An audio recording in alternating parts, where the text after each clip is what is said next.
Mga kalor, magkakabit kami ng sliding window dito sa may Victoria. O, yung kakabit po namin na sliding window.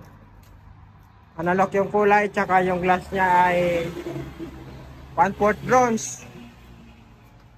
Tapos yung installer po namin yan si Robert. Robert yung pangalan yan.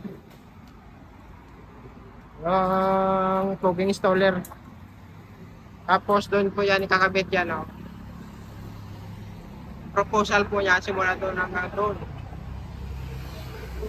Papalitan niya ng mga bintana na sliding kasi yung mga dating nakakabit niya yan, oh, jealousy window yan, tapos papalitan daw yan ng mga sliding window. Simula yan hanggang doon.